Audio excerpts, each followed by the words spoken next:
नमस्कार, आदाब। Crime petrol सतर्क के ब्लैक हेडलाइंस अध्याय के आज के एपिसोड में मैं अनूप सोनी आप सबका स्वागत करता हूं। आज हर तरफ दहशत का माहौल है। हर इंसान के दिल में एक डर है कि पता नहीं वो कब घर से बाहर निकले और उसके साथ कोई हादसा हो जाए। और इन सब में मीडिया पूरी तरह से सक्रिय है। बड़ी सुर्खियों से लेकर छोटी से छोटी खबरें भी हम तक आसानी से पहुंच रही हैं। लेकिन आज भी ऐसे कई गांव खेड़े हैं जहां अपराध होता है, लेकिन उस अपराध को बाकी देश की नजरों तक आते आते काफी वक्त लग जाता है। यहां तक कि घटित अपराध के बारे में पुलिस को भी बहुत देर से पता चलता है, जिसकी वजह से इंसाफ का मिलना लगभग नामुमकिन सा हो जाता है।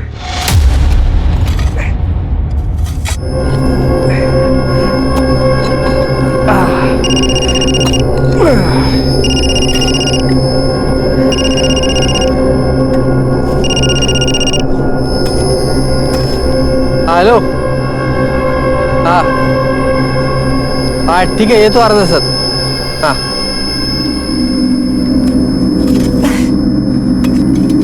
हाई ग, मेरे को शहर जाना पड़ रहा है बीज लेने के लिए। तू यहाँ का काम निपटा ले।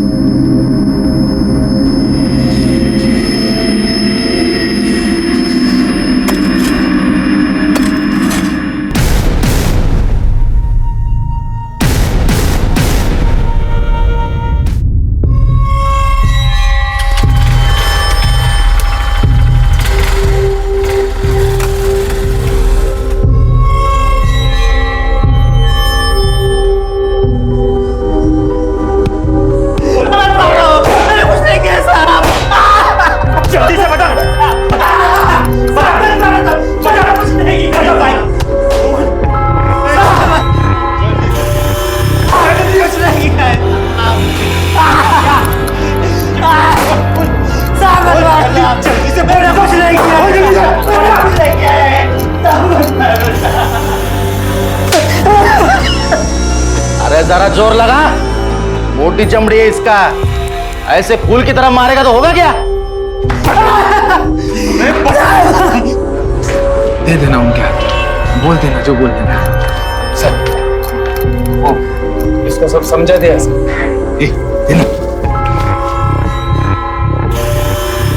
साहब, मेरे भाई ने मेरी नाक में दम कर रखा है, छोड़ने का नहीं इसको। तूने उसके जमीन पर कब्जा किया तो वो लड़ेगा ही ना। जा, हो जाएगा तेरा।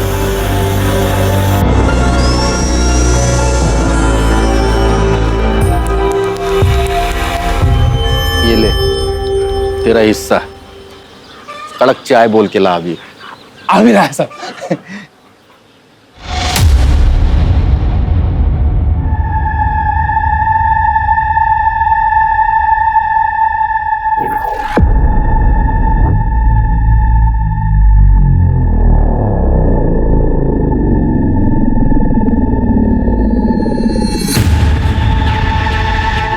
साहब, मेरे को रपट लिखा नहीं। क्या हो गया? देवरानी जेठानी का झगड़ा? अरे ये पूरी दुनिया डूब जाएगी, लेकिन ये औरतों का झगड़ा कभी खत्म नहीं होता। पिछले हफ्ते वो सिंधे की बीवी और उसके जेठानी के साथ में बाल पकड़ पकड़ के पुलिस चंद में झगड़ रहे थे वो लोग। सब क्या जोर से खींच के दिया था उसने उसको? जोरदार। मेरा तो दिमाग ही गर्म हो गया था। बलात्कार हुआ है साहब मेरे साथ।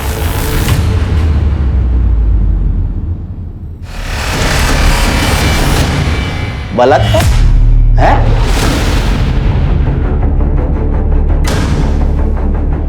और तो इसे खुले में घूम रही है।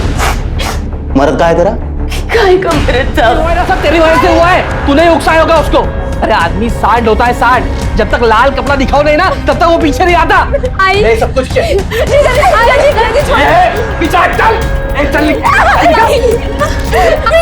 जा रहा, मजा कर रहा है। और तू कैसा आदमी है? तेरी बीवी का बलात्कार हुआ, उसको घर से निकाल रहा है। हाँ निकालूंगा, तेरे को भी निकालूंगा और तेरी हिस्से निकाल। आप ही बताओ इसमें मेरी क्या गलती है? आप ये मर्द जाते ना, एक नंबर की टेढ़ी होती है। लेकिन ऐसे टेढ़े लोगों को सीधा करना हम लोगों को बराबर आता है। साहब ऐसे कैसे घर में रख लेता साहब? वो झूठी हो गई थी और झूठन में खाता नहीं। अब तेरे लिए वो झूठी हो गई। कहाँ गए 7 फेरे 7 जन्मों का बंधन? अरे कानूनन वो तेरी बीवी है, कानून से पल्ला नहीं झाड़ सकता तू। और कानून से बढ़कर कोई नहीं है। अब कानून भी आप है और जज भी आप है, समझ गया ना गायत्री? क्या रे, रिश्वत देता है मेरे को? वो भी ऐसी चिंदी?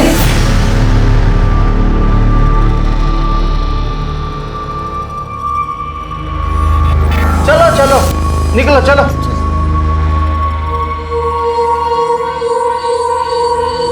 कितना भी नाटक कर ले, कितना भी जोर लगा ले, तुझे अपने घर में रहने नहीं दूंगा मैं। रहने नहीं दूंगा मतलब? साहब, साहब, सब देखो ना, वो लोग क्या बोल रहे हैं। सब घर में नहीं आने देंगे। सब उनको, सब देख क्या रहे हैं, कुछ बोलते क्यों नहीं? क्यों चिल्ला रही है? देख, तेरे साथ जो कुछ भी हुआ ना, वो तेरी ही गलती है। तू जब यहाँ पहली बार आई थी, आपने देखा था सब, इसका आंचल ऐसे ऐसे था। अब ऐसे बीच में आंचल रखेगी तो रेप तो होगा ही ना। शर्म नहीं आती आप लोगों को? आप लोगों का काम है कानून का पालन करना। नहीं करते हम लोग पालन, क्या करेगी तू?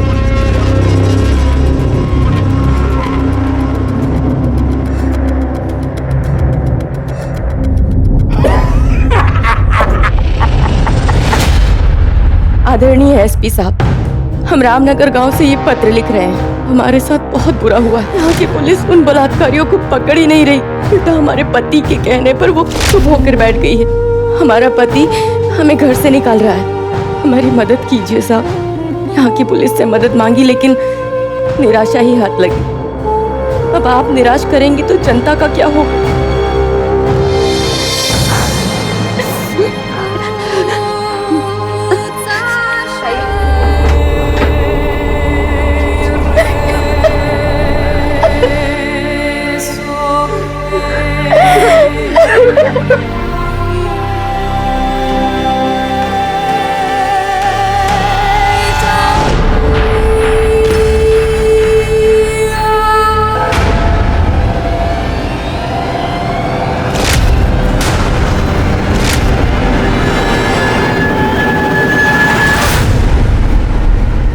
आप?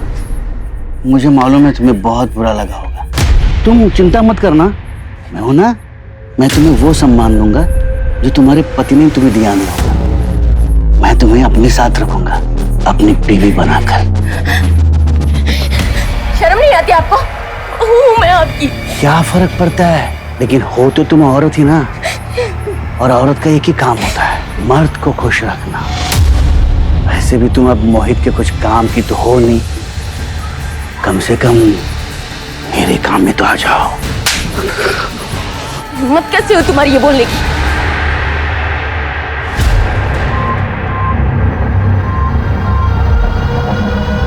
क्या रे?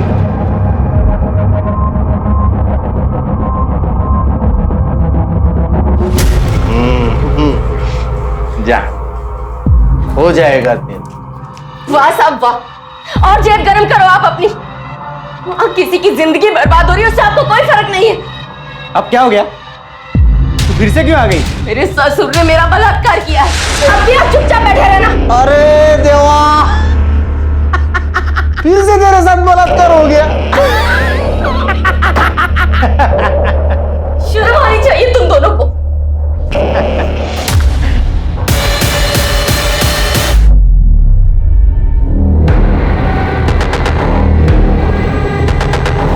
मनोहर, बच्ची को जरा घुमा खिला। ओडे,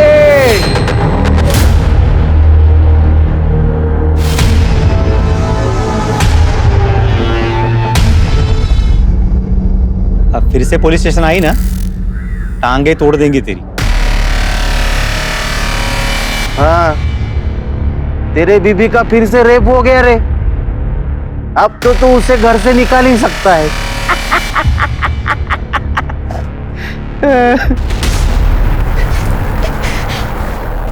तुम जैसे लोग तो हम जैसे कमजोर लोगों पर ही जोर आजमा सकते हो। मैंने एक चिट्ठी तो पहले ही बड़े साहब को लिख के डाल दी। अब दूसरी चिट्ठी में बताऊंगी कि तुम लोगों ने मेरे साथ क्या किया। अब तुम लोगों को तो भगवान भी नहीं बचा सकता। आई! आई!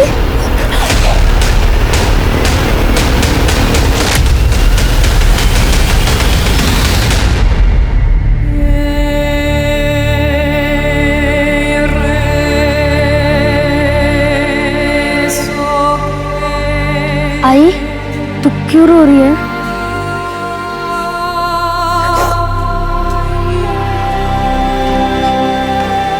तुझको भूख लगी है ना? घर चल। लेकिन बाबा ने तो हमें घर से निकाल दिया है। किट्टू, उस घर से हमें कोई नहीं निकाल सकता। घाबरो न को। हाँ? आई है ना साथ में? चल, हाँ?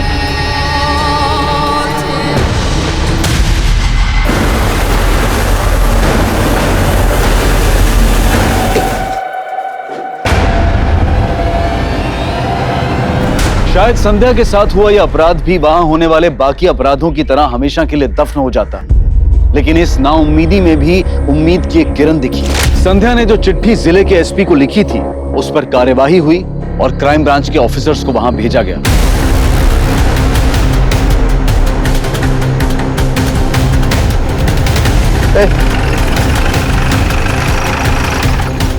हाँ सब संध्या और मोहित कहाँ रहते हैं? बाबा इधर इधर इधर। साहब, आप लोग शहर से आए क्या? हाँ, शहर के पुलिस स्टेशन से आए हम लोग। कौन सा घर है? रुक क्यों गया? यही घर है साहब। चल। नहीं, मैं आता है साहब, आप जाइए ना।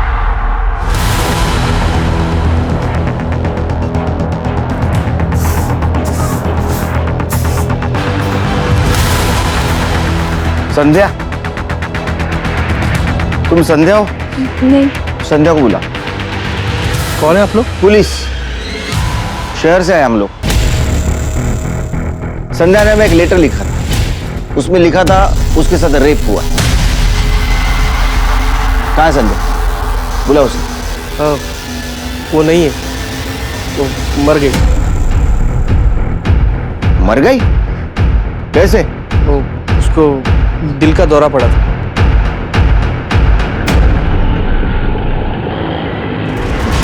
एक दादा रुक रुक।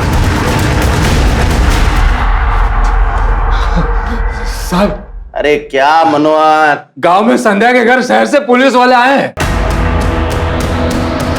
क्या? चल जल्दी चल। ऐसे कैसे दिल का दौरा पड़ा? 15 दिन पहले तो उसने लेटर लिखा था। साहब वो बड़े सदमे में थी, अब उसके साथ जो हुआ वो हुआ ना साहब। तुम कौन हो उसके? मैं उसका पति हूँ। उसने लेटर में लिखा था कि तुम उसे और उसकी बेटी को तुम्हारे साथ रखना नहीं चाहते। साहब, वो बेइज्जती का डर था साहब। उस समय गुस्से में कह दिया। क्या करूं क्या नहीं कुछ समझ में नहीं आ रहा था साहब। आप ही बताइए ना, ऐसे समय में कोई अपनी बेटी और बीवी को घर से बाहर निकाल सकता है क्या?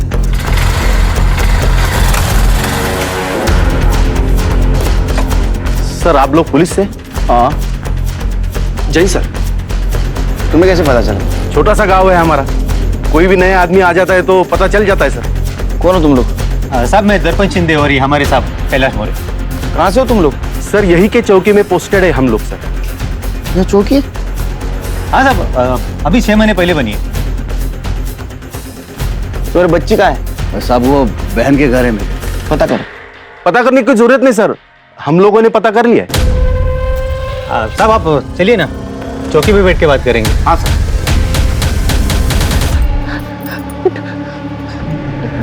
तू यहाँ सुनसान जगह पे क्यों पड़ी है? तेरा घर कहाँ है? हाँ? पता नहीं। चल पास में है ना पुलिस स्टेशन है, वो तुझे तेरे गांव पहुंचा देंगे। चल। नहीं, आई को मार दिया, मुझे भी मार देंगे। आई को मार दिया, मुझे मार देंगे। नहीं, कुछ नहीं बेटा, सब ठीक हो जाएगा।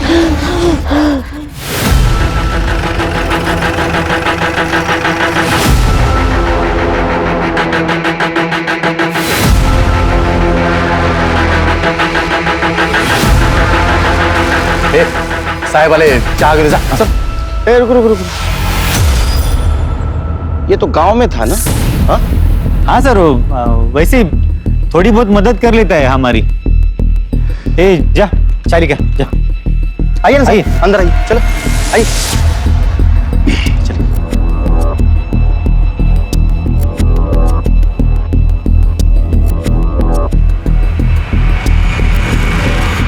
ये कैसे पुलिस स्टेशन है?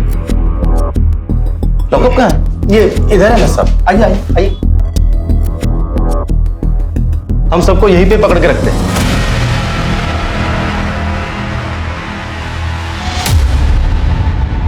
हाँ सर, वो गद्दा, वो क्या है कि रात में देर हो जाती है तो हम लोग यहीं पे सो जाते। वो डे नाइट काम करते हैं ना सर। सर आइए ना वहां पे। हाँ चलिए सर।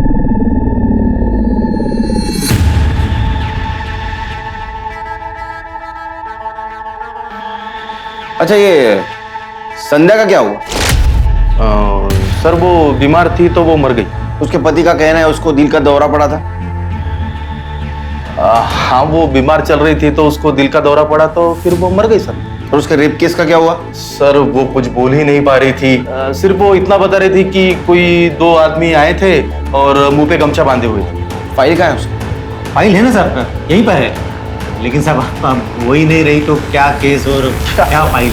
उसने लेटर में लिखा था कि यहाँ की पुलिस उसको कोऑपरेट नहीं कर रही है और रिश्वत भी लेती है। नहीं नहीं, ऐसा कुछ नहीं है। हमने मोहित को समझाया था कि उसके बीवी को घर पे रखे, लेकिन वो सुनने को तैयार नहीं था साहब। अब क्या उसके घर के बाहर पुलिस बंदोबस्त तो नहीं लगा सकते ना सर, इसके कारण वो भड़क गई। साहब हमने उसके पति को बुला के समझाया भी था। हाँ। लेकिन वो माना ही नहीं। ठीक है, देखते हैं। तो आप लोग जा रहे हैं? फिलहाल आएंगे। फाइल निकाल के रखो, यहीं रुके हैं हम, होटल हरि निवास में। हेलो,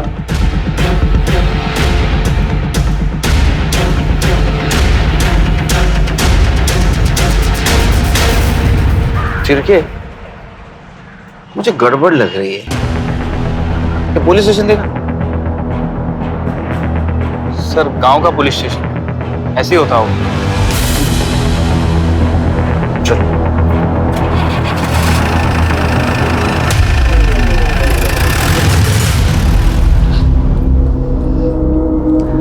आज से तू यहाँ रहेगी।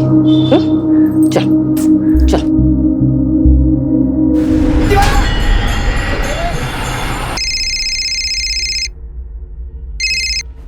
हेलो। आप वहाँ खाना वाना तो ठीक से खा रहे हो ना? एकदम ठीक से। और शुगर टेस्ट किया?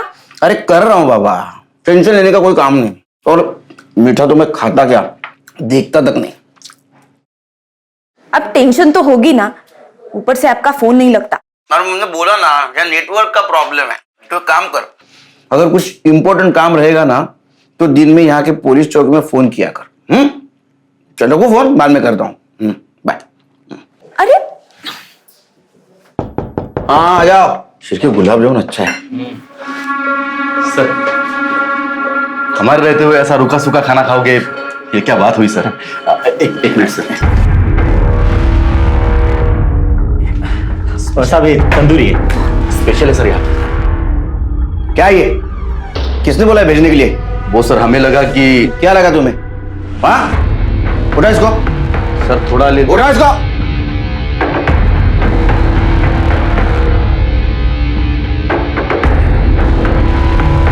क्या बदतमीज लोग हैं ये शिरके। सर गांव की पुलिस है, ऐसे खिला पिला कर स्वागत सत्कार करने की आदत होती है। आप माइंड मत कीजिए सर। पता नहीं शिरके, तो मुझे कुछ ठीक नहीं लग रहा है। यहाँ के लोग, यहाँ की पुलिस, मानो सच कुछ और है और हमें कुछ और बताया जा रहा है। संध्या के बारे में कुछ पता है? क्या होता संध्या के साथ? मुझे नहीं पता ऐसा। तुम्हें पता है? वो संध्या, उसका पति तो बहुत मारता पीटता था उसे। कितनी बार तो मैंने ही देखा है साहब। इधर इधर आ। याला घेऊ का शिरके? सर जाने दीजिए, गांव वाले हैं, पुलिस से डर रहे हैं। कोई किसी के लफड़े में पड़ने नहीं चाहता है। फिर पूछताछ जारी रखो, कोई ना कोई हमें खबर जरूर देगा। आइए। सर, ये आपसे कुछ कहना चाहते हैं। बोलो। साहब, आप संध्या के बारे में पूछ रहे हैं। हाँ। साहब, लेकिन मैंने आपको कुछ बोला ऐसा किसी को बताना मत। डरो मत, बोलो। साहब, सच कहूँ तो बड़ी बदनसीब थी बेचारी। पति रोज मारपीट करता था उसे। अच्छा हुआ साहब मर गई। साहब, संध्या के 4 टुकड़े करके उसे कुएं में फेंक दिया था। कौन से कुएं में?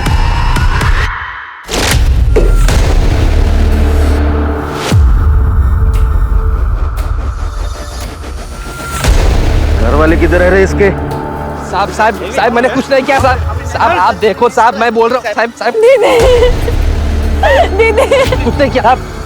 यार इतना सब होने के बाद में तेरे बीवी ने घर नहीं छोड़ा, इसलिए तूने उसे काट के मार दिया? साहब हमने नहीं मारा साहब, आप तो जानते हैं ना, हमने उसको घर से बाहर निकाल दिया था। अब हमको क्या मालूम उसको किसने मारा किसने नहीं मारा। साहेब मेरी बात सुन, हे प्रकरण इथेच दाबून टाका। आप जो बोलोगे, जितना पैसा बोलोगे ना, मैं देने के लिए तैयार है।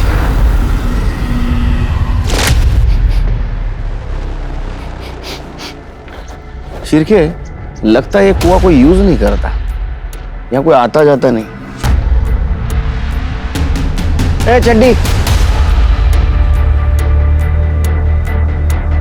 इधर कोई पानी भरने आता है? पहले आते थे सर, पर अब 10-12 दिन से कोई नहीं आता। क्यों? पता नहीं सर। जाओ। शिरके, कुएं के आसपास फॉरेंसिक करवा। अगर सच में संध्या को काट के इस कुएं में डाला है तो ब्लड के ट्रेसेस जरूर मिलेंगे। बेकार की बात है साहब, हमने खुद उसकी लाश देखी हुई है, उसके घर भी गए थे चौकसी करने। तो यहाँ के लोग ऐसा क्यों कह रहे हैं कि उसको मारकर उसके 4 टुकड़े करके कुएं में फेंका गया था?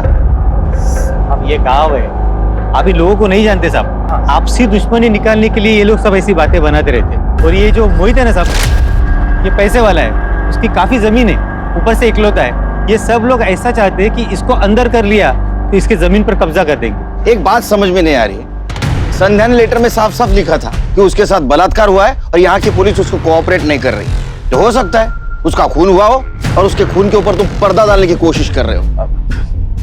क्या बात कर रहे हो सर, हम लोग ऐसा क्यों करेंगे? वो तो हम पता लगा लेंगे।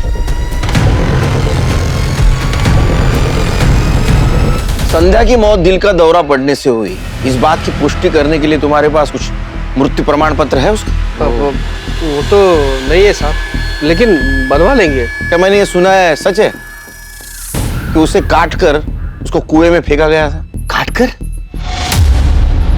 साहब कैसी बातें कर रहे हैं आप साहब? सच में ऐसा कुछ नहीं हुआ था साहब, लेकिन मेरी बीवी के साथ बलात्कार किया गया था, ये बात सच है। और वो किसने करवाया था ये मुझे मालूम है। किसने किया था? इसके और संध्या के सगे भाई ने। तुम्हारा भाई क्यों करेगा?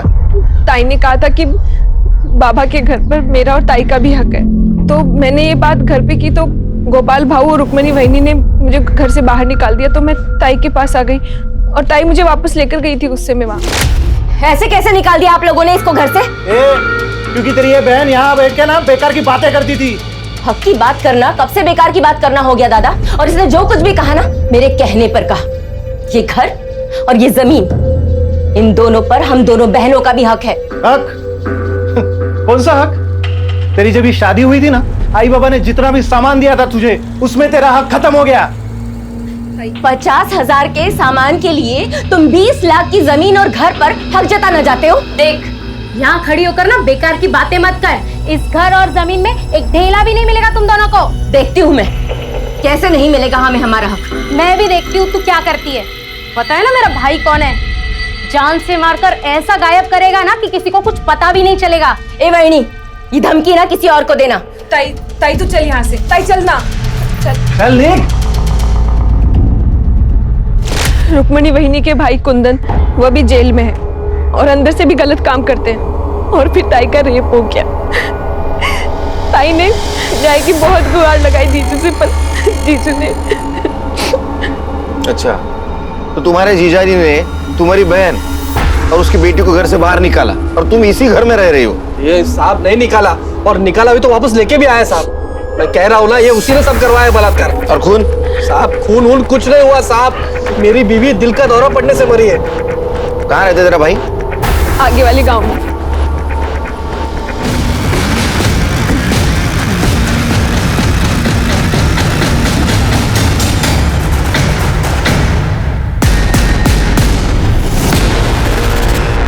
संध्या का बलात्कार? हमें इस बारे में कुछ नहीं पता सर। लेकिन उनके घर वालों का तो कहना है कि तुम्ही ने उसका बलात्कार करवाया। मैं अपने बहन का बलात्कार क्यों करवाऊंगा?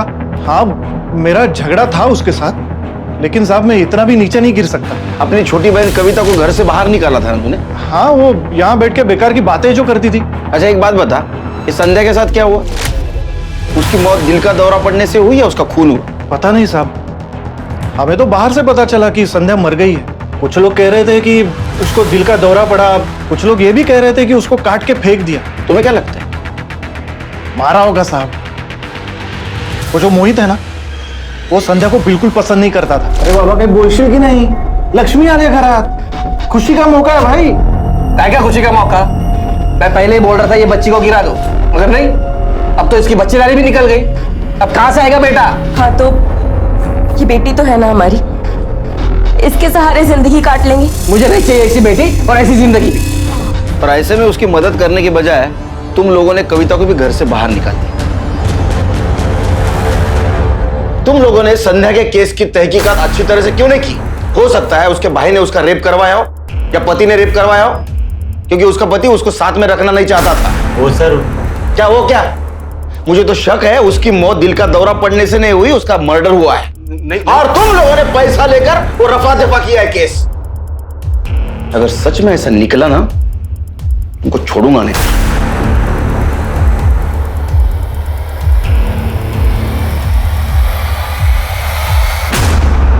हाँ, अरे बोला ना नेटवर्क नहीं था। हाँ, तो पुलिस स्टेशन की लैंडलाइन पे फोन करने का। कहाँ फोन करूं? वहां का नंबर देख रही थी मैं ऑनलाइन, पर किसी चौकी का नाम ही नहीं आ रहा। ऐसे कैसे हो सकता है?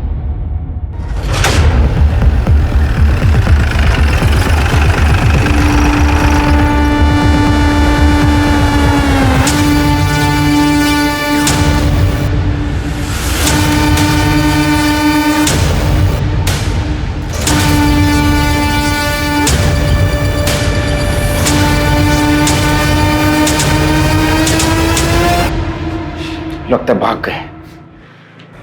शिरकी सर्च करो। काटे सर, अंदर ये FIR रजिस्टर मिला। ये देख, गाने लिख रखे। सिर्फ बैंड बजाऊंगा ना उनकी शिरकी, देखो चुना लाका किया है।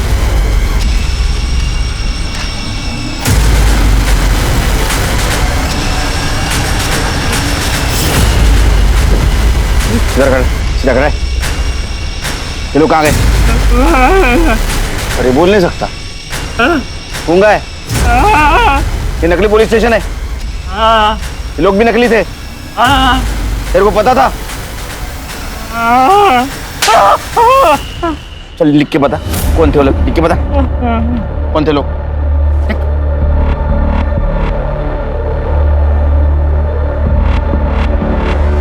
मैं इस गांव में रहता हूँ, मेरे पास कोई काम नहीं था। उन लोगों ने कहा मैं तुम्हें पैसा दूंगा, इसमें मेरी कुछ गलती नहीं, मुझे माफ। तो संध्या के साथ क्या हुआ था? गांव में देखो मनोहर है या गायब हो, उसको ढूंढ के निकालो। ठीक है सर। चल।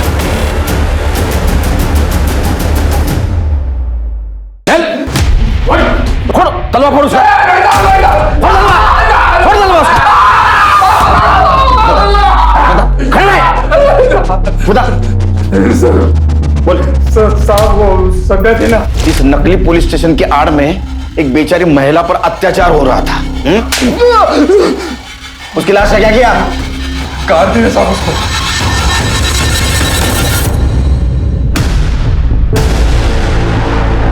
रुक रुक रुक, आराम से साफ करो, हाथ से साफ करो। चीर के बॉडी को पोस्टमार्टम के लिए भेजो। और देखो ये संध्या की बेटी किट्टू कहाँ?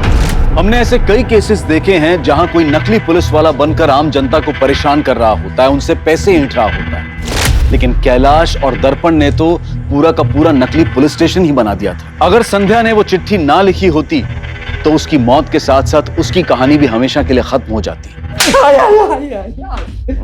संध्या को क्यों मारा?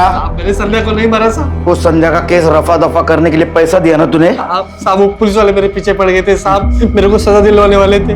ऊपर से बाबा ने भी संध्या का रेप कर दिया था साहब, तो डर तो लगेगा ही ना।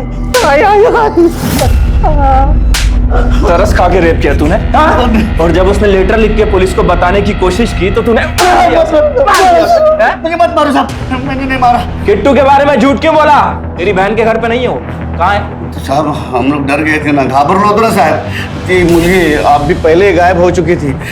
मैं आपको सब बता रहा हूँ, संध्या ना संध्या उसके भाई ने मारा होगा। अरे साहब गलत बात कर रहे हैं वो लोग, मैंने कुछ भी नहीं किया है। तुम्हें तो बड़ा घमंड था ना अपने भाई पर। साहब मैंने तो बस उसे डराने के लिए कहा था, और वैसे भी कुंदन क्या करेगा, वो तो पहले से ही जेल में बंद है। और साहब हमें कविता को घर में नहीं रखना था, इसलिए हमने कहा था। उस दिन तुमने हमें क्यों नहीं बताया तुम्हारी बहन संध्या का खून हुआ था? क्या बताती सर, जीजाजी ने मुझे जबरदस्ती अपने साथ रखा था, मारते थे पीटते थे, शादी करना चाहते हैं वो।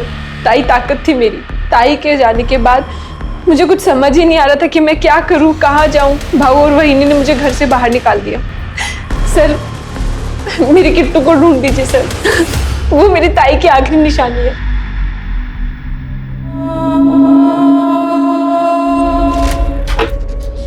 सर संध्या की पीएम रिपोर्ट आ गई है। सर संध्या की बॉडी को किसी कुल्हाड़ी जैसी चीज से काटा गया, और फॉरेंसिक टीम को कुएं के आसपास संध्या के ब्लड के ट्रेसेस भी मिले। कितनी शर्म की बात है शिरके, संध्या पुलिस के पास मदद मांगने आई थी, और ये दर्पण और कैलाश ने नकली पुलिस बनकर उसका शोषण किया। संध्या एक बहादुर औरत थी, अगर नकली पुलिस स्टेशन गांव में नहीं रहता तो शायद संध्या शहर के पुलिस स्टेशन में मदद मांगने जाती, और आज वो बच जाती। किट्टू का कुछ पता चला? सर फिलहाल तो उसके बारे में कोई अपडेट नहीं है। मैंने किट्टू की फोटो सभी पुलिस स्टेशन में सर्कुलेट करा दी है, और अपने खबरी नेटवर्क को भी अलर्ट कर दिया। वैसे सर मैंने संध्या की फैमिली के कॉल रिकॉर्ड्स भी चेक किए। सर एक अजीब बात सामने आई, मोहित के फोन पर लगातार 2 लोगों के फोन आ रहे थे, किशन और प्रभात। और जिस दिन संध्या का रेप हुआ, मोहित कह रहा था कि वो बीज लेने शहर गया हुआ था, लेकिन सर वो झूठ बोल रहा था। और सर फोन लोकेशन के अकॉर्डिंग वो गाँव में ही था। उसी दिन मोहित के फोन पर किशन का फोन आया, और उसके बाद उन दोनों की फोन की लोकेशन जहाँ संध्या का रेप हुआ था उसी जगह की है। लेकिन और दोनों को सब हम दोनों ने मोहित की बीवी को बलात्कार किया था साहब।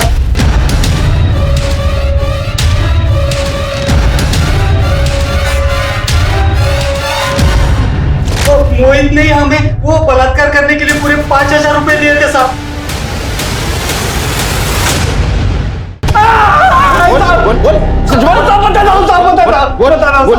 मैंने अपनी बीवी का बलात्कार करा है। मुझे कविता बहुत पसंद थी साहब, मैं उससे शादी करना चाहता था, मुझे बेटा भी चाहिए था साहब। पर फिर भी वो तेरे घर से नहीं गई तो तेरे बाप ने उसके साथ बलात्कार किया, फिर भी नहीं गई तो तुम दोनों ने उसको मार दिया। नहीं नहीं साहब, मैंने उसको नहीं मारा साहब, कसम से साहब हमने नहीं मारा।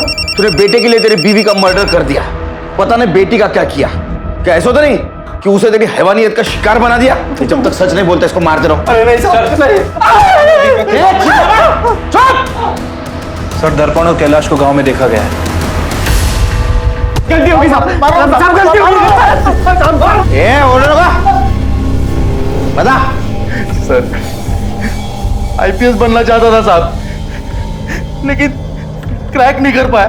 पुलिस तो बनना ही था साहब, तो हमने ये नकली पुलिस स्टेशन खड़ा किया, नकली पुलिस वाले बन गए। संध्या को क्यों मारा? नहीं साहब, हमने नहीं मारा साहब। संध्या को नहीं मारा साहब। क्यों नहीं मारते? उसके साथ तुमने रेप किया था, उसने धमकी दी सीनियर को बताने की। तुम्हें लगा ये नकली पुलिस स्टेशन पुलिस का काम चले जाएगा, इसलिए तुमने मारा उसको।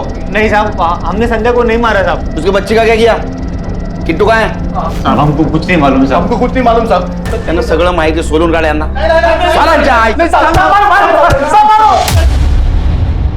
सर चाय एक्स्ट्रा शक्कर है ना? हाँ सर डाक लेना। सर ये देखिए वीडियो वायरल हुआ है। राजू किराना स्टोर नायगांव, मतलब किट्टू मुंबई में।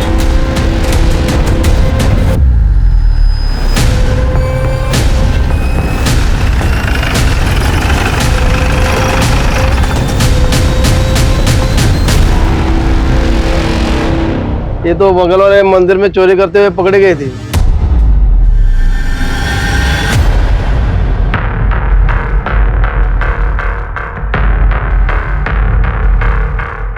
पूरा लगी हुई है।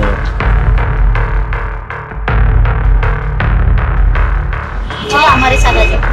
आंटी आंटी क्या है ये? ऐसा गलत काम नहीं करने का। अच्छे बच्चों तेरे फोटो देखो। ये लड़की को जानता है? ए, क्या हो रहा है ये? क्या पूछा बच्चे से? निकाले यहाँ से। सर, पुलिस वाले से ऐसी बात करते हैं? Sorry sir. बच्चों से गलत काम करवाते हैं ना, तो चोरी का? नहीं सर। किट्टू कहाँ है? किट्टू कहाँ है? किट्टू किट्टू कहाँ है?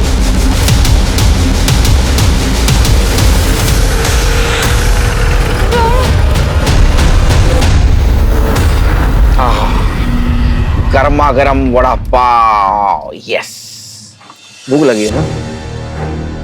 अच्छा बेटा, एक बात बताओ, तुम्हारे भाई को किसने मारा था? देखा तुमने उसे? हाँ। किसने?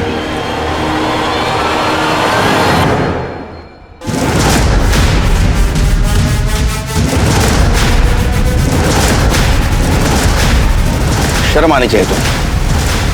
लेके चलो इनको। ताई मुझसे हमेशा कहती थी कि अपने हक की लड़ाई लड़, तो मैंने अपने हक के लिए लड़ी। मुझे लगा था कि उसका रेप हो गया तो वो चली जाएगी, लेकिन वो नहीं गई। उसका पति उसे नहीं, मुझे पसंद करता था। कहाँ जाती मैं?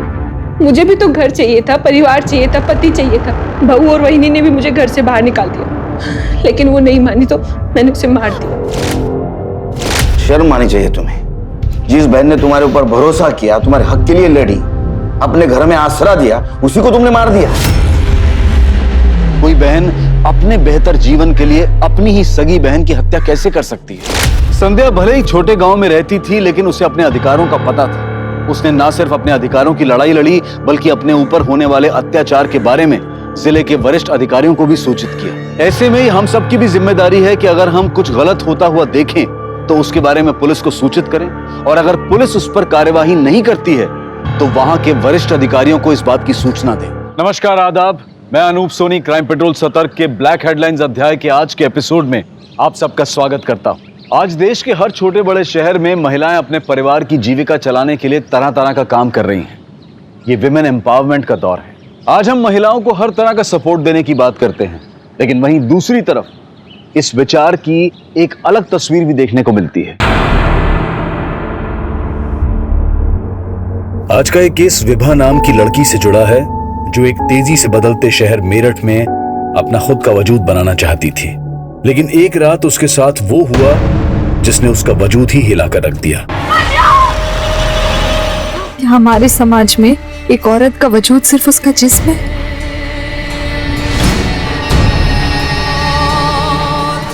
हम सोचते हैं हमें अपने दर्द भूलकर आगे बढ़ना चाहिए, पर मैं अपना दर्द अपने अपनों से भी नहीं बांट पा रही थी। बस एक झूठी मुस्कान लेकर आगे बढ़ने की सोच रही थी।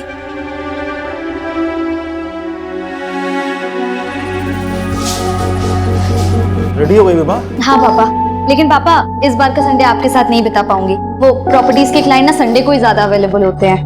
विभा दीदी, हाँ, राइड पे चलोगी मेरे साथ? इसी बहाने आपको ऑफिस भी ड्रॉप कर दूंगा। मुझे ऑफिस छोड़ने की बजाय ना थोड़ा पढ़ ले, कल एग्जाम है तेरा। अगर अच्छे ग्रेड्स नहीं आए तो आइलैंड की किसी यूनिवर्सिटी में एडमिशन नहीं मिलेगा। समझाओ पापा इसको।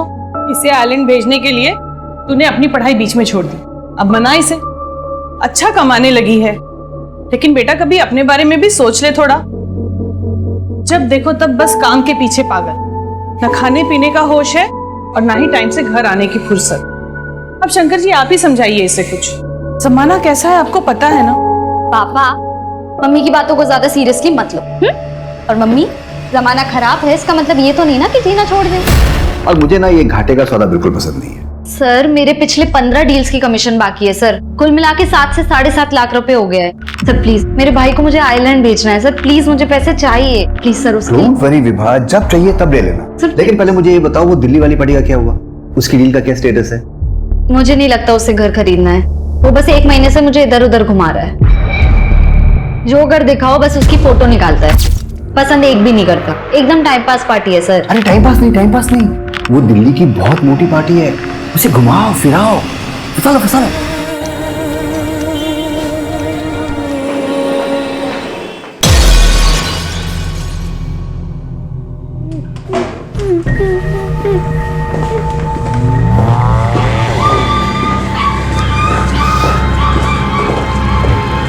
हाँ माँ, मैं आ रही हूँ। अरे बस कॉलेज से निकली हूँ, पहुंच जाऊंगी।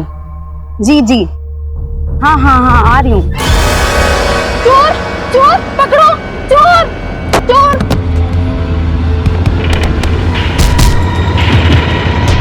Hello police. ग्राउंड में भी देख लिया, पड़ोसियों से पूछ लिया, और कहाँ जाते? कासिफ का कुछ पता चला? तो मैं मना करा था ना मैंने, कासिफ को बाहर मत जाने देना। बेटा, इसमें बहू की क्या गलती है? कासिफ जब हमसे नहीं संभलता तो ये क्या संभाल सकती है उस? बेटा, तुमने कासिफ को आखिरी बार कब देखा था? पापा, मैं उसके लिए सूप बना रही थी, पता नहीं कब बाहर निकल गया, मुझे पता भी नहीं लगा। और वरना मैं ध्यान रखती ना उसका, आप जानते हैं ना। हाय, तुम्हारा भाई कासिफ? सुबी, क्या है ये? वो क्या है ना, इसको देखकर ना मेरा खून उबलता है, खून सुखाने में लगी। चोरी करता है। बार जेल जाके अक्ल नहीं है तुझे? सर, उस आदमी के पास से 25 चोरी के मोबाइल फोन्स मिले। वो आदमी कोई और नहीं, नामी चोर पोनी है। ये पोनी तो अंदर था। सर वो मोबाइल चोर बोल रहा है कि उसके चुराए हुए मोबाइल में से एक मोबाइल उसे एक लाश के पास मिला है। लाश? वो एक लड़की की लाश थी साहब, 1 महीने पुरानी बात है। वो मेरठ हाईवे के पास जंगल है ना साहब, उस रात चोरी करके मैं वहाँ से भाग रहा था। मैंने सोचा था कि जंगल में छुप जाऊंगा, लेकिन तभी अचानक से पैर में एक बैग फंस गया। वो लेके मैं जा ही रहा था तो अचानक से साहब, कल को आपको पता चले कि वो मोबाइल उस लड़की का है जिसका मर्डर हुआ, तो आप सीधा मेरे पे मर्डर केस ठोक दोगे ना, इसलिए मैं सब कुछ सच बता रहा हूँ साहब। अच्छा, तो मर्डर केस से बचना है तुझे? साहब मैंने नहीं किया मर्डर, मैं सच बोल रहा हूँ साहब। लाश के पास तुझे कौन सा मोबाइल मिला था, ये बोल।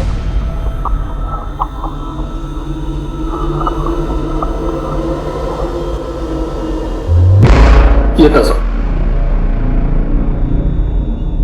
पक्का ये था ना? हाँ सब यही था।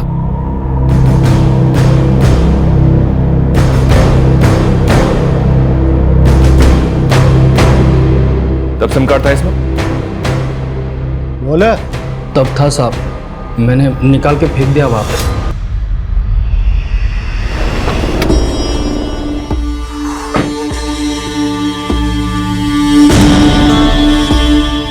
याद है ना मैंने क्या समझाया? कासिफ बेटा, तू ठीक तो है ना? क्या हुआ? अरे हो झील के पास पहुंच गया था, वहीं खेलते खेलते गिर गया होगा। वो तो मेरे एक दोस्त ने देख लिया, फोन करके बता दिया मुझे। फालतू में डर रहे थे। शुक्र है अल्लाह का बेटा। अरे अंदर लेके जाइए ना। हाँ, पट्टी उट्टी करो आरजू की। हाँ बे, हाँ मिल गया।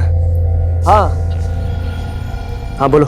कासिफ को छोड़ने की कीमत याद है ना तुम्हें?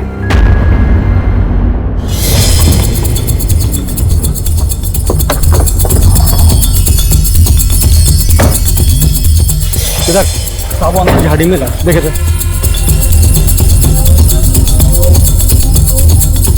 सब वहाँ।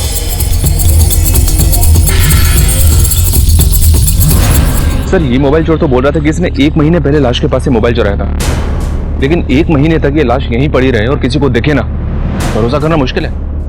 लाश की कंडीशन देख के लग रहा है कि मर्डर काफी पहले हुआ है, वो भी मल्टीपल फायर। और अगर मल्टीपल फायर हुए हैं तो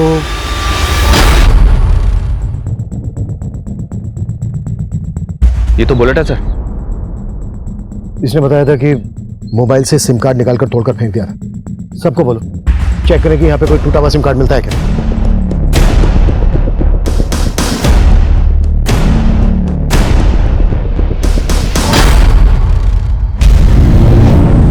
सर किया इलाज? हाँ? तो साहब मुझे कुछ नहीं पता इसके बारे में, मैंने तो बस लड़की की लाश देखी थी, ये लाश नहीं देखी साहब मैंने। साहब मैं सच बोल रहा हूँ। ऐसे नहीं बोलेगा तू। लोगों में लेके जाओ इसको और को साले को लेके जाओ। इन दोनों लाशों के बीच लगभग 100 मीटर का फासला। लड़की को शूट किया गया और लड़के को जलाया गया। लेकिन सर दोनों मर्डर्स की मोडस ऑपरेंडी अलग है। अगर ये दोनों मर्डर काफी पहले हुए हैं तो जाहिर सी बात है इन दोनों के घर वाले इनको ढूंढ रहे होंगे। मनीष, आसपास के सभी थानों में पिछले 1 महीने की मिसिंग कंप्लेंट स्कैन करो। और फाइनली हमारे पेरेंट्स के शादी के 25 इयर्स कंप्लीट। 25 साल से ये जोड़ी हिट है। Best couple and best best best mummy papa.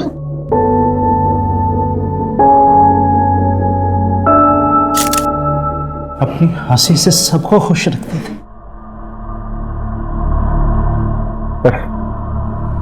अचानक से एकदम सब कुछ बदल गया।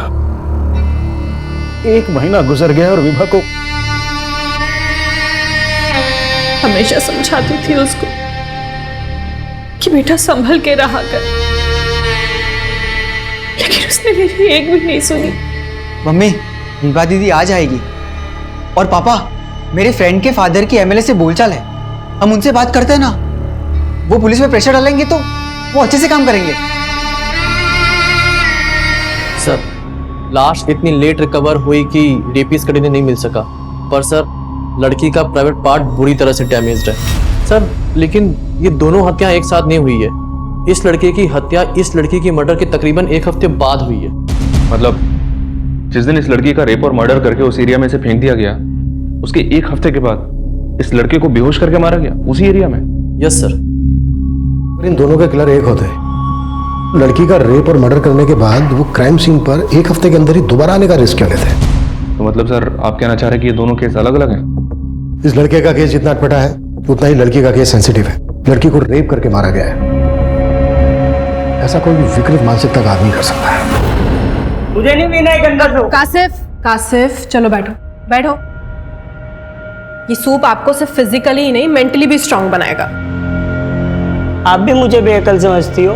अरे बिल्कुल नहीं, आप तो बहुत स्मार्ट हो। मैं स्मार्ट लगता हूँ आपको? जी, और अगर आप ये हेल्दी फूड खाओगे तो आपकी स्मार्टनेस और बढ़ जाएगी। चलो फिनिश करो।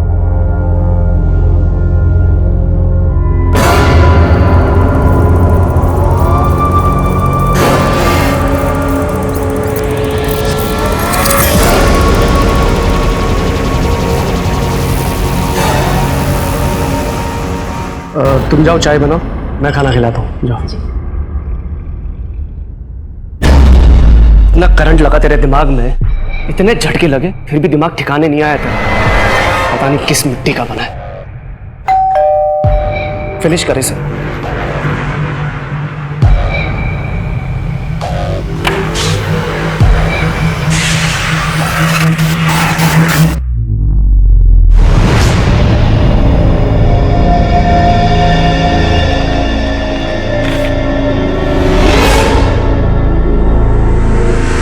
तुम्हारी जूबी की खून की एक एक बूंद का कर्ज है तुम पे। कासिफ को छोड़कर कन्नी काट ली मुझसे।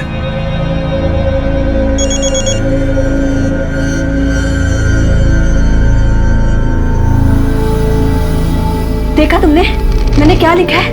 मेरी मौत का जिम्मेदार तुम और तुम्हारा भाई कासिफ होगा। रोशन जी, आपकी चाय।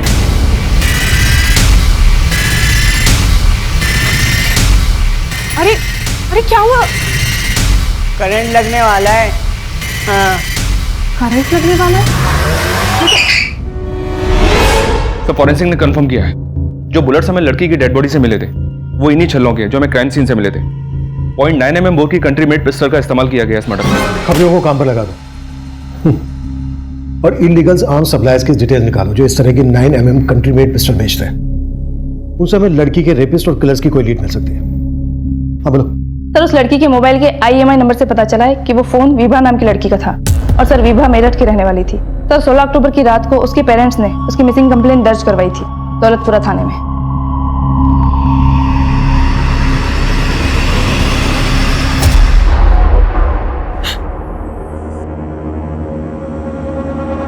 लाश के पास से हमें कपड़े मिले, क्या ये विभा के हैं?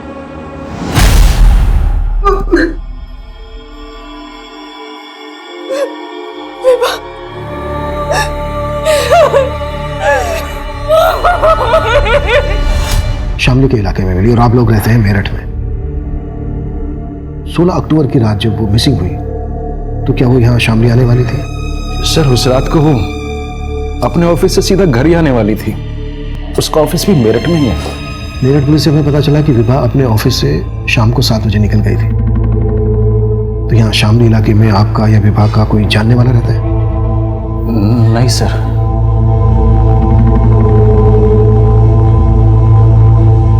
विभा का कोई बॉयफ्रेंड?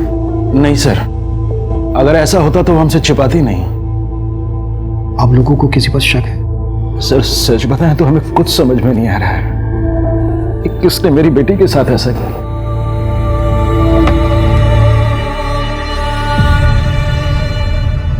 अब पता लग रहा है कि तुम्हें मेरे खून की भी परवाह है और अपने भाई के खून।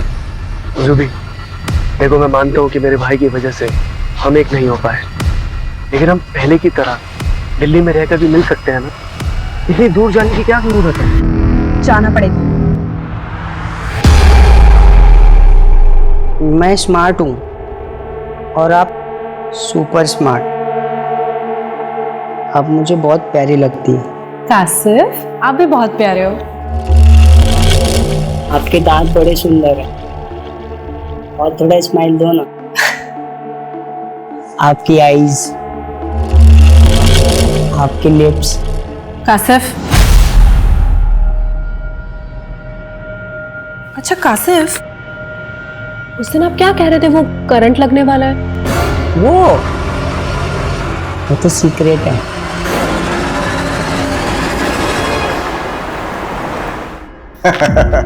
दिल्ली का प्रदूषण आपको फिर से मेरठ खींच लाया। मैं तो हमेशा के लिए मेरठ में बसना चाहता था, लेकिन तुम्हारी जो ये एजेंट है विभा,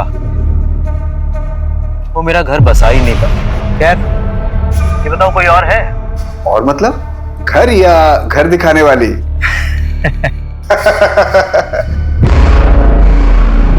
एक मिनट मैं आपको बाद में कॉल करता हूँ, इमरजेंसी है। शामली? सर विभा शामली क्यों गई, मुझे इसके बारे में कोई आइडिया नहीं है। उस दिन जब वो ऑफिस से गई थी तो उसने मुझे ऐसी कोई बात बताई भी नहीं थी। सर कल मैं डायरेक्टली साइट पे आ जाऊंगी। वो मोदी नगर प्रोजेक्ट का फ्लैट दिखाना है क्लाइंट को। हाँ, लेकिन क्लाइंट को हाथ से जाने मत देना। फंसा लेना। जा जाओ। Okay sir. रात वो करीब 7-7:15 बजे ऑफिस से निकली थी, तो मुझे लगा था कि वो घर गई होगी। हमें पता चला है कि शामली में भी तुम्हारे कुछ हाउसिंग प्रोजेक्ट है। हाँ है, लेकिन विभा शामली का एरिया नहीं देखती थी। वो तो मेरठ और मोदी नगर ही देखती थी। देख नादिर, विभा का सिर्फ मर्डर ही नहीं हुआ है बल्कि गैंग रेप भी हुआ है। अगर तू कुछ भी झूठ बोल रहा है ना तो अभी। सर हमारा धंधा एजेंट्स के भरोसे ही चलता है और विभा मेरी बेस्ट एजेंट थी। मैंने भी एक एफिशिएंट एजेंट खोई है सर, और आप मुझ पे ही शक कर रहे हैं। ये नादिर मुझे कुछ ठीक नहीं लग रहा है। इसके बारे में सब कुछ पता करो और विभा के कलीग से भी मिलो, शायद उनसे कुछ मिल जाए। सर, अरे 1 महीना के ऊपर हो गया, हम तुमको देखे तक भी नहीं है और तुम हमारा फोन काट दे रही हो। तबरेज, मैंने कहा ना मैं तुमसे बात नहीं कर सकती। तो ठीक है ना, एक बार मिल लेते हैं यार। नहीं तुम सब। कासिफ, ऐसे किसी के कमरे में नहीं झांका करते।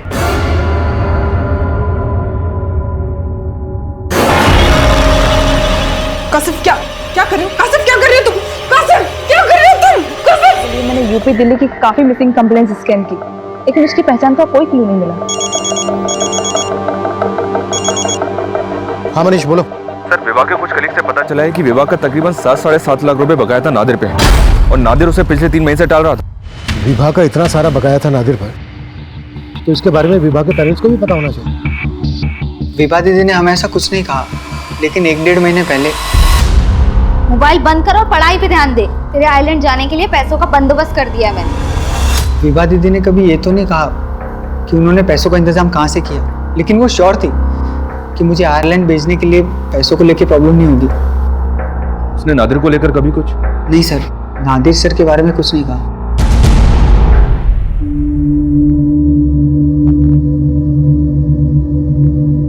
आरज़ू बेटा, कासिफ में अक्कल नहीं, उसके तरफ से मैं तुमसे माफी मांगता हूं। बेटा हिम्मत रख, मैं रोशन को वापस बुलाता हूं।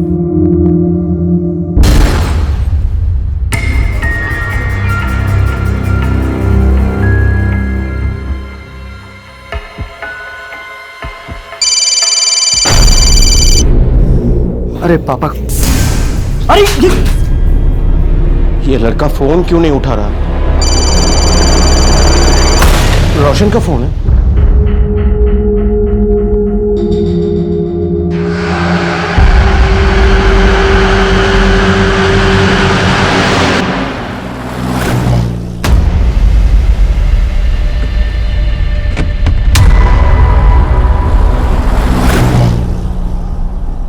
सर मैंने कुछ नहीं किया सर। मालूम किया हमने, गन है ना तेरे पास, जिसे लेकर तू अपने भतीजे की शादी में नाच रहा था? इसी गन की नोक पर तूने विवाह का रेप किया है ना? अब ये बोल, और कौन कौन थे तेरे साथ? सर ऐसा कुछ भी नहीं है सर। ये माना कि मुझे विवाह को 7 लाख रुपए देने थे, लेकिन सिर्फ 7 लाख रुपए के लिए तो तू ऐसा करेगा नहीं। अब ये बोल, विवाह के साथ तेरी क्या दुश्मनी थी, जितनी ज्यादती की तूने उसके साथ? सर विवाह के लिए मैंने कभी भी गंदी नजर नहीं रखी सर। और ये जो गन है इसके लिए मेरे पास लाइसेंस है सर। सर वो गन मैंने सिर्फ और सिर्फ अपनी सेफ्टी के लिए ली थी, और विवाह के साथ मैंने कुछ भी नहीं किया था सर। लेकिन सर एक आदमी ऐसा है जो ये कर सकता है सर। अच्छा, कौन है वो आदमी? सर मेरा क्लाइंट है पुष्कर, बहुत ही अजीब टाइप का इंसान है। विवाह के मर्डर के करीब 1 महीने पहले विवाह ने उसको बार बार लगातार कई घर दिखाए। There's no place like home. और जैसा घर आपको चाहिए, ये घर बिल्कुल वैसा ही है पुष्कर जी। अब Pushkar ji sorry, please no photos. Actually हमारी एक्सक्लूसिव प्रॉपर्टी है। Okay fine. वैसे मुझे प्रॉपर्टी पसंद है। Oh nice. वैसे थैंक गॉड आपको कुछ तो पसंद आया। विवाह में हर चीज बहुत सोच समझ के पसंद करता हूँ, और एक बार कोई चीज मुझे पसंद आ गई तो मैं उसे अपने हाथ से नहीं जाने देता, फिर चाहे मुझे जो कुछ भी करना पड़े।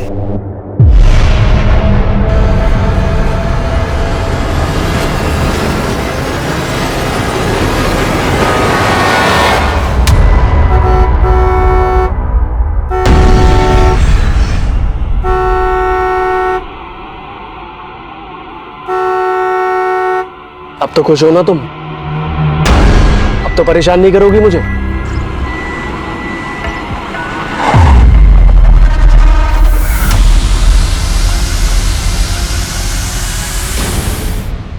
सर नादिर की पिस्टल लाइसेंस है, उसकी पिस्टल से विवाह का मर्डर नहीं हुआ। विवाह का मर्डर करने के लिए 0.9 mm की पिस्टल का इस्तेमाल किया गया, जबकि नादिर की पिस्टल 0.8 mm की है। नादिर अपनी लाइसेंस पिस्टल का इस्तेमाल तो करता नहीं, और नादिर जैसे आदमी के लिए किसी दूसरी पिस्टल का इंतजाम करना भी कोई मुश्किल काम नहीं है। लेकिन सर वो जिस पुष्कर का नाम ले रहे हैं उसका नंबर विवाह के कॉल रिकॉर्ड्स में है। पुष्कर के अलावा और भी कई क्लाइंट्स के नंबर हैं विवाह के कॉल रिकॉर्ड्स में। इस पुष्कर को लेकर और विवाह के कॉल रिकॉर्ड्स में मौजूद सभी नंबर को अच्छे से स्कैन करो। Right sir.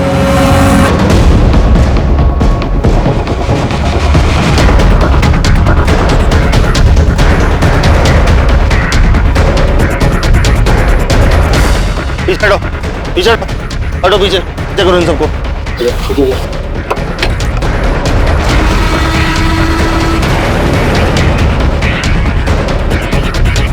सिंह सर, ये गाड़ी किसके नाम रजिस्टर्ड है पता करो, और आसपास लोगों से पूछताछ करो, शायद किसी ने किलर को देखा होगा। सर सर सर मैं क्यों मारूंगा विभा को? मैं तो पसंद करता था सर उसे। पसंद करता था? हाँ सर मैं करीब 1 महीने से मिल रहा था उससे, और पहली बार देखते ही सर मुझे उससे प्यार हो गया था।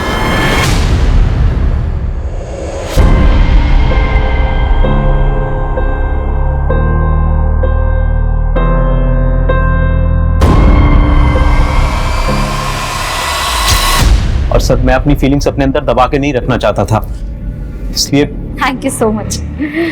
फाइनली आपको कुछ तो पसंद आया।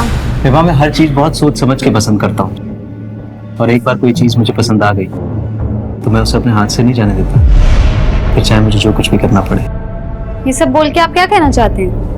नहीं विभा, देखो कोई भी घर घर तब कहलाता है जब उसमें लोग रहते हो, और मैं तो सिंगल हूँ, इसलिए मैं एक घर के साथ साथ एक लाइफ पार्टनर भी ढूंढ रहा हूँ। देखो मैं बहुत अच्छा कमा लेता हूँ, ना मैं सिगरेट पीता हूँ ना शराब पीता हूँ, मेरा कोई क्रिमिनल रिकॉर्ड भी नहीं है, और मेरा किसी के साथ डिस्प्यूट भी नहीं है। देखो पुष्कर जी प्लीज प्लीज आप मेरी बात समझिए, मैं ऑलरेडी इंगेज्ड हूँ। इंगेज्ड? मतलब विभा ने तेरे से कहा था कि उसकी शादी होने वाली है? हाँ सर, उसने मुझे यही बोला था। लेकिन उसके पेरेंट्स ने तो हम जैसी कोई बात नहीं बताई। क्या? रोशन, रोशन। सर, रोशन एक हफ्ते से अपने कारोबार के सिलसिले में जयपुर गया हुआ था सर। वो आज ही दिल्ली लौटने वाला था। अच्छा सलामत जी, आप बता सकते हैं कि रोशन की किसी के साथ कोई दुश्मनी वगैरह? नहीं सर, ऐसा कुछ नहीं था। रोशन की किसी के साथ कोई दुश्मनी नहीं थी सर। नहीं सर, वो लड़का जरूर झूठ बोल रहा है। विवाह कभी इंगेज थी ही नहीं। देखिए शंकर जी, हम पुष्कर की बात पे भरोसा नहीं कर रहे हैं, पर यह भी तो हो सकता है कि विवाह की जिंदगी में वाकई में कोई लड़का हो जिसे वो पसंद करती है। प्रेजेंट में ना सही, पास्ट में सही। सर, विभा का कोई अफेयर नहीं था, लेकिन हाँ 4 महीने पहले हमने उसकी एंगेजमेंट करवाई, पर वो रिश्ता भी टूट गया। किससे करवाई थी आप लोगों ने एंगेजमेंट उसकी? आलोक सचदेवा NRI है सर, हमारे पड़ोसी जस्सी की जान पहचान का लड़का। शंकर जी कहने के लिए आयरलैंड से हैं, लेकिन उनको शादी इंडियन लड़की से करनी है। एकदम स्वदेशी विचार है, अभी तक भारतीय संस्कार बसे हुए हैं। आप मुझसे उम्र में इतने बड़े हैं, फिर आपने अभी तक शादी क्यों नहीं की? मैं आपसे झूठ नहीं कहूंगा, मेरी पहले भी शादी हुई थी, लेकिन चल नहीं पाई। हमारा डिवोर्स हो गया था। और सर, विभा भी इस शादी के लिए तैयार हो गई थी। हमने तो शादी की तैयारी भी शुरू कर दी थी। विभा, अरे ओ विभा, देख तो ये कैसा लग रहा है।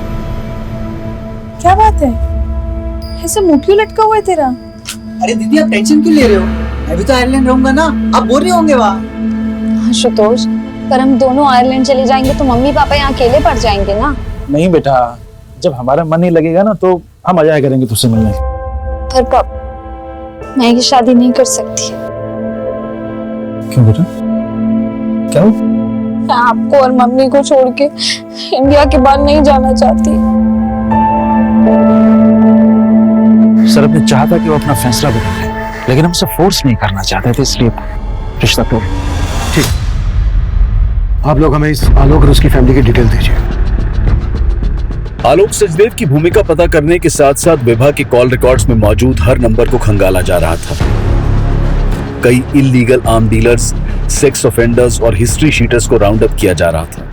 वहीं विभा के साथ मिली लाश की पहचान का कोई क्लू नहीं था और उसे अज्ञात लाश मानकर। तबरेज, मैंने तुम्हें कहा ना मुझे फोन मत करो, अभी रोशन का मर्डर हुआ। अगर किसी ने मुझे तुमसे बात करते हुए देख। किससे बात कर रही थी? Hello hello. तबरेज? ये तबरेज कौन?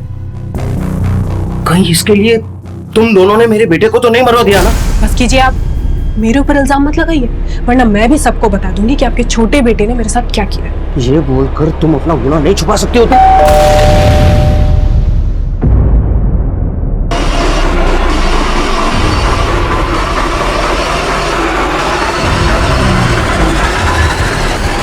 सर, मैं कुछ नहीं छुपा रहा। रोशन जयपुर का ही बोल के गया था, लेकिन मर्डर से 1 हफ्ते पहले तक रोशन का फोन हिमाचल के किन्नौर में एक्टिव था। वैसे ये जुबीना शेख कौन है? जुबीना? हाँ जुबीना। रोशन अक्सर इसको कॉल किया करता था। इनफैक्ट जुबीना का फोन रोशन के साथ किन्नौर में ही एक्टिव था। दोनों का अफेयर था क्या, जो 1 हफ्ते तक दोनों साथ में थे? सर, जुबीना उसके साथ में कॉलेज में पढ़ती थी, मुझे नहीं मालूम वो दोनों साथ में थे। एक मिनट। हेलो सर, जुबीना के घर पे ताला लगा हुआ। सर, आलोक सचदेवा के बारे में पता किया, जिससे विभा की शादी होने वाली है। आलोक और उसकी फैमिली तो पिछले 2 महीने से आयरलैंड में ही है।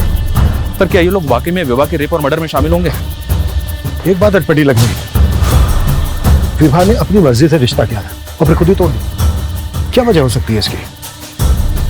मेरठ की रहने वाली विभा का मर्डर होता है मेरठ से कोई 60-70 किलोमीटर दूर शामली इलाके में। मर्डर वाली रात को विभा शामली इलाके में क्यों गई?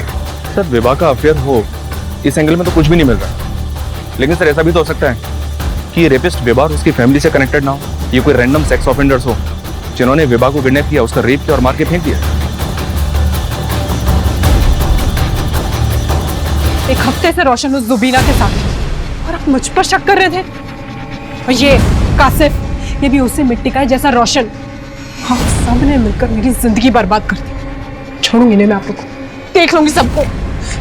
निकल लगा क्या इस घर में, और यहाँ पर देखो। कहाँ भाग रही हो आरजू? कवरेज तो हमारे पास, लॉकअप में। सर मैं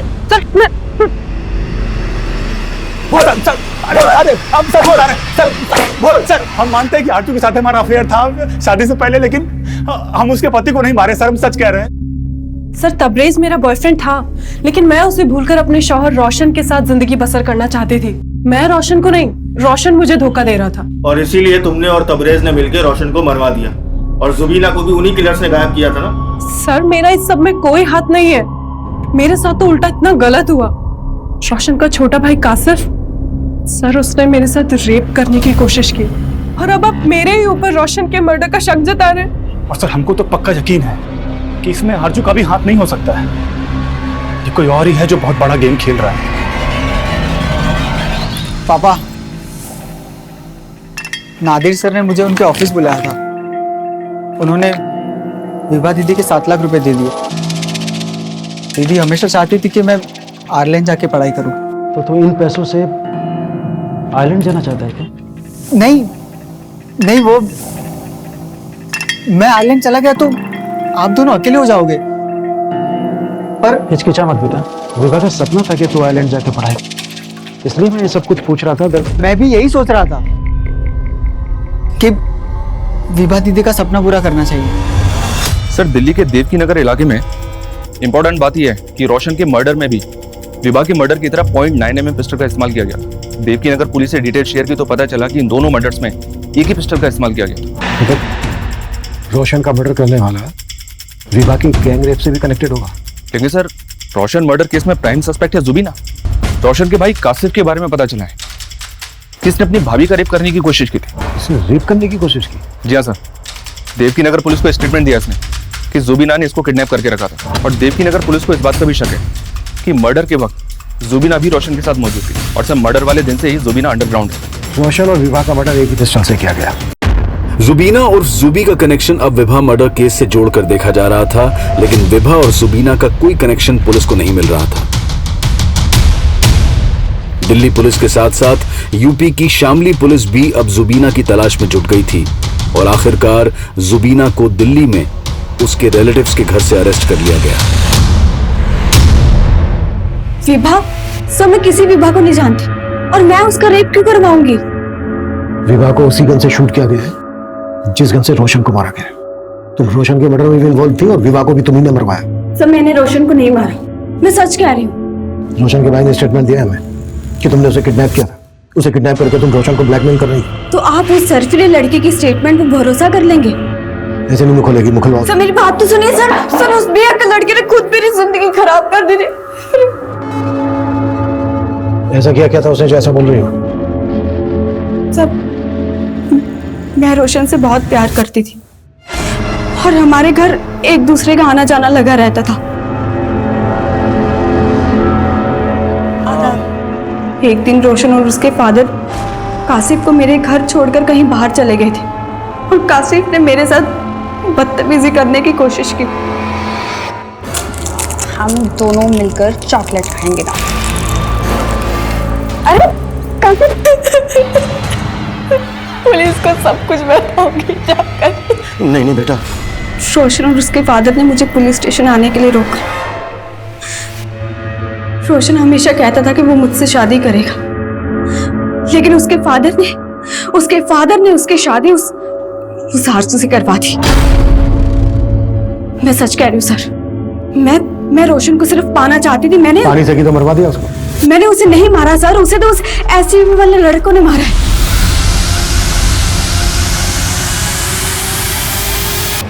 कहानी बनाना बंद करो, सीधे सीधे बोलो क्यों मरवाया रोशन को? मैंने बोला ना सर, मैंने उसे नहीं मरवाया, और अगर आपको लगता है कि मैंने रोशन को मरवाया तो आप मुझे प्रूव करके दिखाइए। कुछ किया होगा तो प्रूव नहीं हो जाएगा। एसयूवी का नंबर बोलो। मुझे नहीं पता कुछ भी सर, लेकिन हाँ वो एसयूवी सफेद कलर की थी। रूबी की स्टेटमेंट के बेसिस पर पुलिस ने रोशन की हत्या वाले दिन की ऐसी कई सीसीटीवी फुटेजेस को खंगाला जहां से पुलिस को उस एसयूवी की लीड मिल सकती थी। वहीं जुबीना की मदद से उन लड़कों के स्केचेस बनवाए गए जिन्होंने रोशन पर गोली चलाई थी। आखिरकार पुलिस की कोशिश रंग लाई और उस एसयूवी का नंबर पता कर लिया गया। और उस एसयूवी के मालिक नामदेव सोलंकी समेत उसके आपराधिक साथी उसके तीनों दोस्तों को भी हिरासत में लिया गया। हमारी कोई दुश्मनी ना थी उस लड़के से साहब, वो तो साला साइड ना देवे था, इसने मेरा माथा टनक गया, उड़ा दिया। साइड वो लटक मार यार।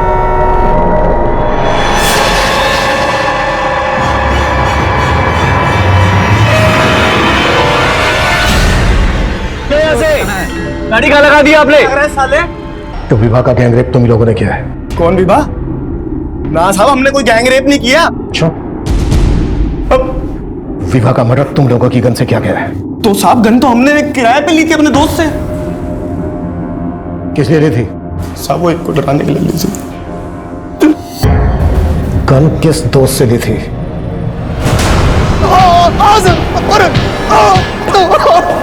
Sir sir sir sir sir मैं बताता हूँ सर, बताता हूँ sir, sir sir sir sir बताता हूँ सर।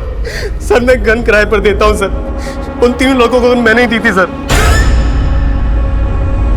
और जिस गन से विभा का मर्डर हुआ वो गन मेरी थी सर। लेकिन सर मैं सच बता रहा हूँ सर, मैंने उसको नहीं मारा सर। तो फिर किसने मारा? किसको दी थी तूने अपनी गन? और कौन कौन इन्वॉल्व है इसमें? बोल! इतना बड़ा गेम खेला तुमने? हाँ? अब ड्रामा करने की कोई जरूरत नहीं है, जस्सी ने बता दिया सब कुछ हमें। 5 साल पहले मेरी वाइफ की डेथ हो गई थी।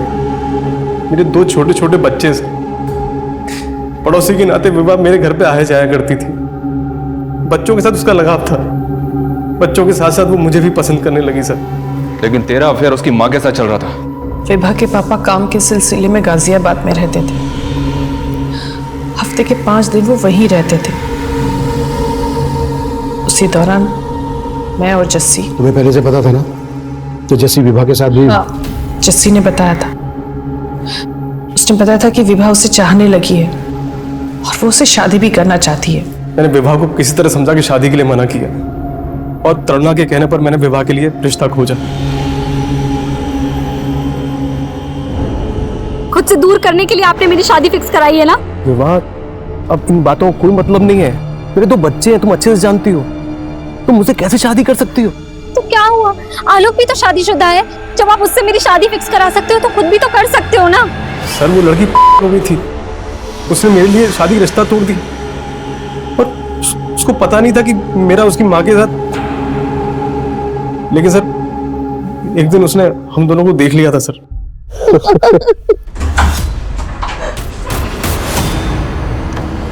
अम्मी?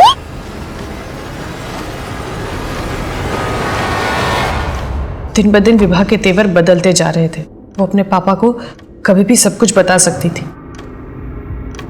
इसीलिए शंकर जी के मन में मैंने उसके खिलाफ जहर घोलना शुरू कर दिया। शंकर जी 12 बजने वाले हैं और विभा अभी तक घर नहीं आई है। मुझे टेंशन हो रही थी, इसलिए मैंने आपको फोन किया। और एक बात मैंने आपको बताई नहीं है, आजकल आए दिन उसको अलग अलग लड़के घर छोड़ने आते हैं और कुछ पूछो तो उल्टा जवाब देती है। बाय पापा।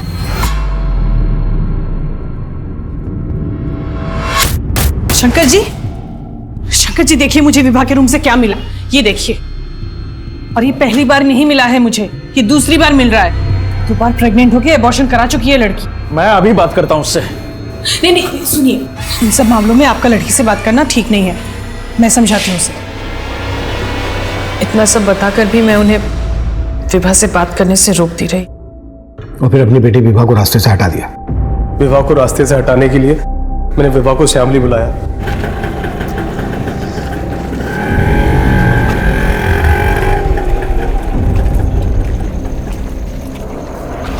बोलो, क्यों बुलाया? क्या हुआ? इतनी रात को क्यों बुलाया मुझे? अरे क्या बताऊं, पानी सर से ऊपर चला गया है। ये लड़की 4-5 लड़कों के साथ शामली में पार्टी करने चली गई है। अरे तो रोका क्यों नहीं तुमने उसे? अरे रोका, लेकिन सुनती कहाँ है वो मेरी। प्लीज आप जाइए ना, उसको लेकर आइए। इतनी रात को पता नहीं क्या कर रही है वो। तुम टेंशन मत लो, मैं देखता हूँ, ठीक है? सुनिए, हाँ। मैंने ना वो जस्सी जी को बुला लिया है, उनके पास बाइक है, तो उनकी बाइक में बैठ के आप चले जाइए। जल्दी आइए आगे। चलिए शंकर जी, बाइक ले आओ, आइए जल्दी। देखता हाँ, हूँ, है ना? हाँ।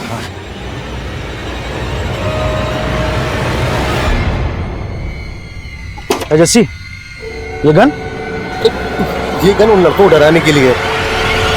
अब बैठ बैठ बैठ, चल चल जल्दी चल। और रास्ते में प्लान के मुताबिक मुझे तरुणा का फोन आया। मैंने ऐसे जताया शंकर को कि मुझे इन्फॉर्मेशन मिली है कि विवाह जंगल में गई लड़कों के साथ। उसके बाद मैं शंकर के साथ जंगल में गया, तो जैसे ही विवाह को शंकर ने देखा तो मैंने कभी सोचा नहीं कि मेरी बीवी मेरे साथ इतना बड़ा धोखा कर रही है। तुमने अपनी बीवी पर आंख मूंद के भरोसा कर लिया, पर कम से कम एक बार अपनी बेटी से तो बात करते, उसकी तो सुनते। यही तो गलती हो गई साहब। उस रात भी मेरी बेटी मुझसे कुछ कहना चाहती थी, लेकिन मैंने उसकी एक नहीं सुनी और